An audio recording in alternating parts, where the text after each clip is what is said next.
From the lush green lands to the cascading waterfalls, wonders of the world, the oldest habitat of territories on Earth, a rich cultural heritage, a continent of 1.1 billion people, second largest and most populous, a continent pregnant with possibilities, home to 30% of Earth's mineral resources, 50% of its people under 25 years.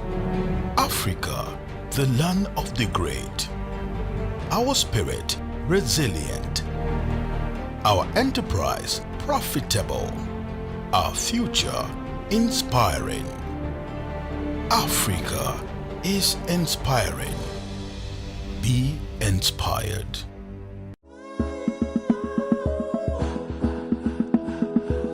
You need to set up a really good support system when you're starting up a business. It takes such a toll on you that you need really the support of your family, your friends, your spouse especially, be it whether you're male or female. Because there will be times when really you would not want to be, you'll be sacrificing a great deal, I think. So having the understanding of family and friends is excellent. I think what you'd also notice, family and friends are another great tester for being guinea pigs. You can test out your product and service on them. They'd be able to tell you, for instance, your product needs more work. They'll be able to give you, I think, really critique that will be constructive. What you should note is not everybody's going to be happy for you when your business either begins to take off or when you have a fantastic business idea. You should note that there will be negativity. I think what you should at all costs try and avoid is for this negativity to then bring down your dreams. Try as much as possible to focus on the positives. Where constructive criticism comes, do take it on board and see how you can adapt it to your product.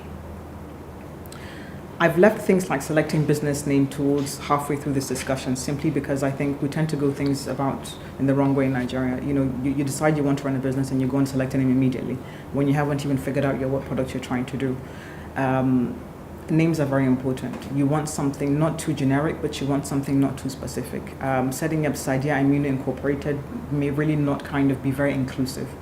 So something that allows your name to be translated in, and I don't mean literally translated, but figuratively translated and accepted in all tribes across all religions, I think it's vitally important. So that's something you should be very careful about choosing. And then of course you look at the legal structure as well. The typical one would be to set up a limited liability company, of course. You might want to look at, if it's an NGO, look at what kind of statutory issues you have to consider.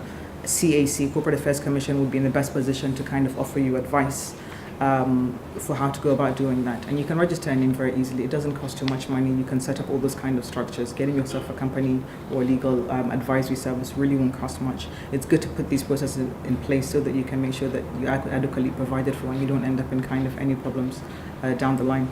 Congratulations. The good news is now you set up a business. Really, that's the easy part. The most difficult part is the fact that startup businesses can be notoriously difficult. It takes a great deal of ambition. It takes a great deal of drive on your part. The success or failure really is dependent on you and not all the other peripheral people attached. So you need to be flexible, you need to be innovative. When your first batch of customers come along, do listen to them, listen to their feedback and see how best you can innovate. Once you establish yourself as well, you want to be able to move quickly. Establish a good customer base, a loyal customer base so that it's repeat. They don't just come once to your shop or once to your business or once for your service, but they come back and back and back. And this beautiful thing called word of mouth, it's probably the best and cheapest effective way of marketing.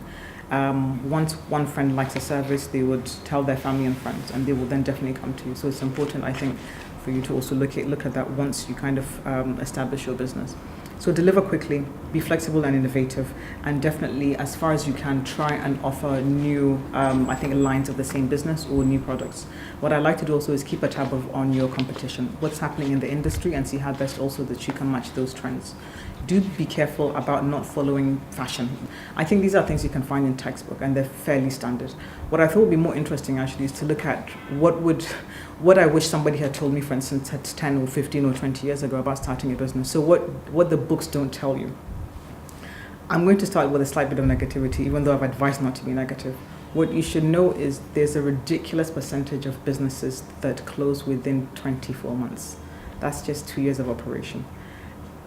It's a fact, unfortunately. And a lot of it is because we don't prepare nearly as much as we should. We don't quite understand the factors that go into this. So know that there may be failure, but it's not a bad thing. You really can fail 1,000 times, but you only need to succeed once. Some of the greatest figures we've known in history and in more recent history have been failures. J.K. Rowling apparently sent her Harry Potter manuscript to be published to a publisher at least 12 times, and it was turned down 12 times, and finally the 13th one expected. And we know how that all ended now with a huge franchise.